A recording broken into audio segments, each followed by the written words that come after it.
Now the wind is blowing so hard on the James River footbridge, I was able to take a look at some of the impacts of the Matts Creek fire alongside Congressman Griffith and Good. Matts Creek fire is continuing to burn in the National Forest, nearing 6,000 acres. Let's take a look. You can see here behind me that the fire is spreading up into the mountain, covering and producing a heavy cloud of smoke. Now, officials say the goal is to have primary control lines completed on Saturday around the fire. If you're thinking about pumping some iron and getting fit for the new year, managers at Crunch Fitness share some helpful advice on your New Year intentions. Whew. It's been 1 year since Angel of Assisi's rescued these beautiful beagles from Indigo, and today they are celebrating their freedom the best way they know how. It seems like every day there's a new accident happening on Interstate 81, specifically the 3-lane widening project near Salem, causing disruptions and delays for commuters and especially truck drivers. WDBJ7 wanted to find out what is causing an increase in these accidents and what can the public do to avoid them. Logan, the court found the Commonwealth proved beyond a reasonable doubt that animals seized from the zoo were subject to, quote, cruelty and inadequate care.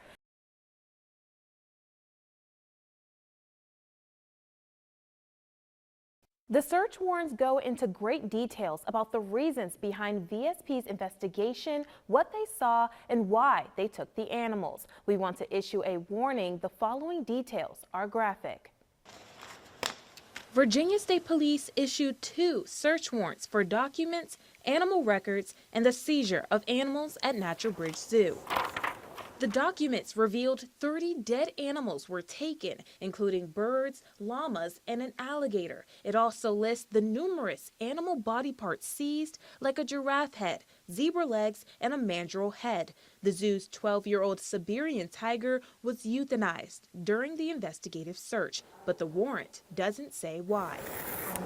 2 people whose names are kept confidential in the documents gave VSP reliable information for a probable cause to search. One was a former employee at the zoo this year, and the other worked as an animal control officer in Virginia and a zookeeper.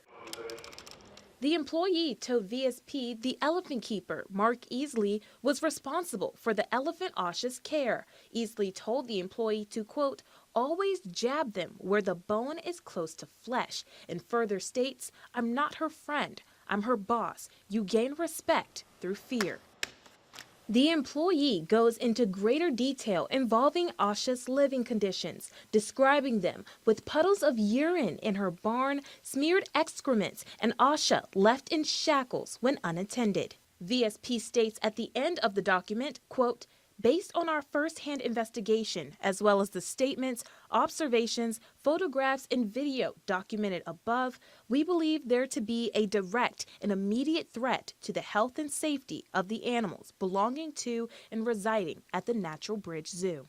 This isn't the first time Natural Bridge Zoo has been under fire. Back in 2015, the USDA released a report citing the zoo for several violations, including failure to provide animals with adequate veterinarian care, resulting in its temporary closure 8 years ago. I've made numerous attempts to speak with the Attorney General, who declined to comment at this time. I also spoke with the zoo owner's attorney, who says more information will come out soon. In studio, Amaiya Howard, WDBJ7.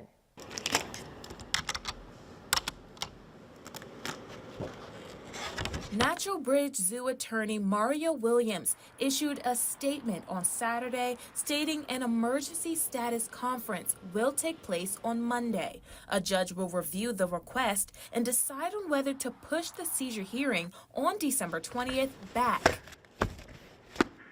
New court documents reveal why the zoo's attorney wants to prepare more for the case. The documents list multiple reasons as to why a hearing in just 10 days will not allow him to prepare an appropriate defense.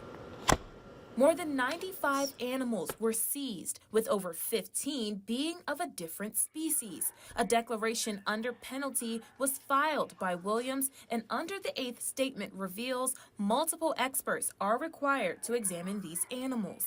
Williams claims that he received over 2,000 documents from the Director of Attorney General Animal Unit, Michelle Welch.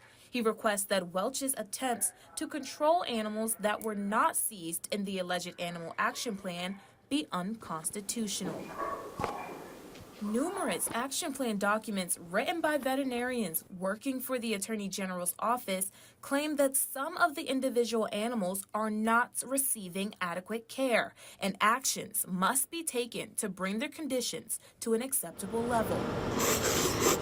Multiple animals recorded needed a parasite check and enrichments. It also alleges to overcrowding in spaces, the need for more shelters, and unsanitary environments. These documents review animals still on the zoo's property at the time of the search. The status of the animals that were seized is still unknown. In Roanoke, Amaiya Howard, WDBJ7. Watch on your screen as the SUV accelerates down the street directly into the Children Nest Learning Center. A burst of debris and smoke flew into the daycare where 5 infants were sleeping. You can see staff members rushing in to assess the situation and call 911. I mean, I'm a parent of kids here too, so I know that I even needed that to know that there was something to stop this from happening again. Renee Slasher has a 5-month-old baby boy who was inside the infant room. The debris from the impact landed on her son's crib. Slasher says as a parent and the daycare's director, there was urgency to get the daycare back and running. The parents needing to be able to go to work, have their normal routine, and the kids, the longer we're away and they're out of routine, the harder it would be to come back. The incident left 2 infants and 1 staff member hospitalized. Owner Rhonda Spangler kept in close contact with the family. She reveals the 2 babies went home after a few days. However, the teacher was critically injured during the accident. She had to undergo amputation on her leg. It's been very trying. We've had a lot of hurdles that we've had to jump through, a lot of obstacles and things that have come up that was a little difficult. On Monday, the daycare facility opened its doors again. Spangler says the kids were ecstatic to reunite with their teachers. Their children are at home and they're asking, when can I go back to school? You know, when can I see my teachers? It was awesome seeing the families come in and the kids coming in smiling, and like Rhonda said, they were running to the teachers for hugs and no tears. Spangler says to prevent accidents of this magnitude, they needed to add safety precautions, including balards in front of the buildings and playground. Spangler says the community has been a giant help throughout this entire process. Now, Colonial Elementary will continue to host after-school programs until the infant room is ready. In Botetourt County, Amaiya Howard, WDBJ7.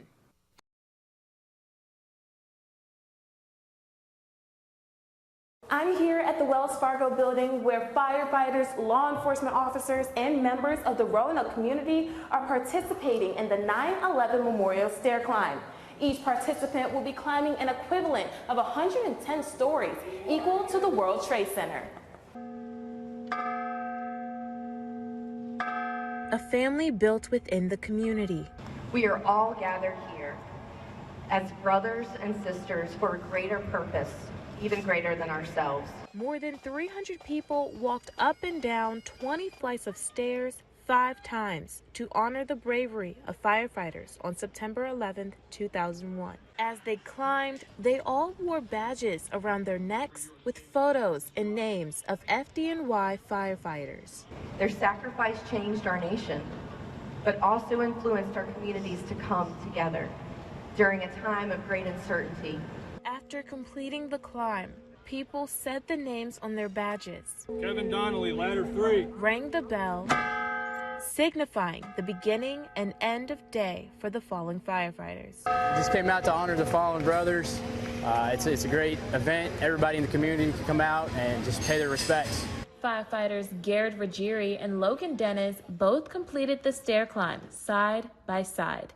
This is Ruggieri's second time doing the climb. After doing it my first time last year, I couldn't imagine skipping it.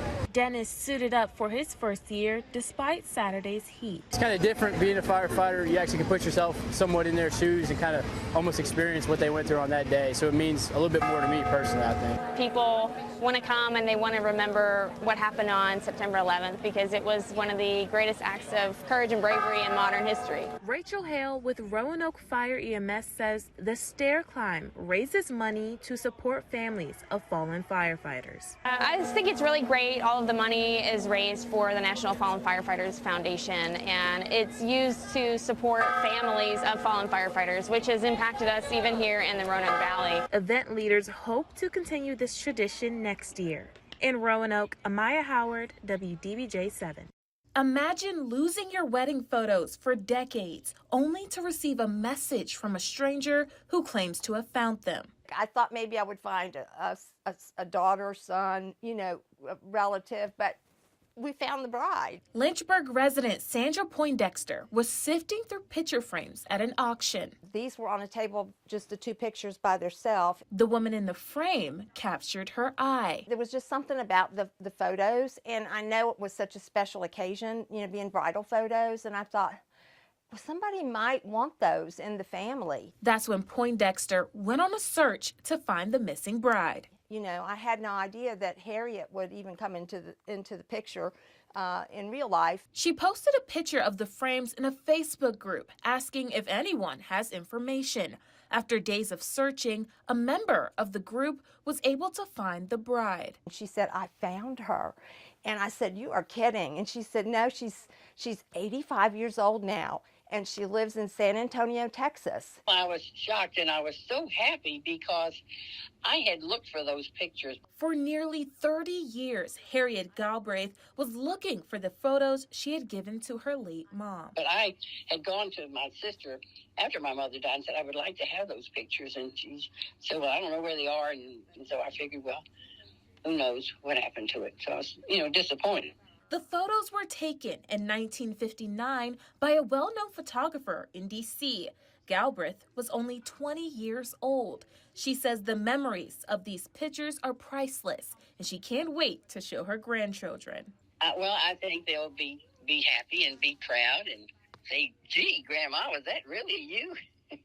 I was going to take the pictures out of the frames thinking that would be much easier to mail, but I just can't. I can't take it apart. I want her to get them just like they were. In Lynchburg, Amaiya Howard, WDBJ-7.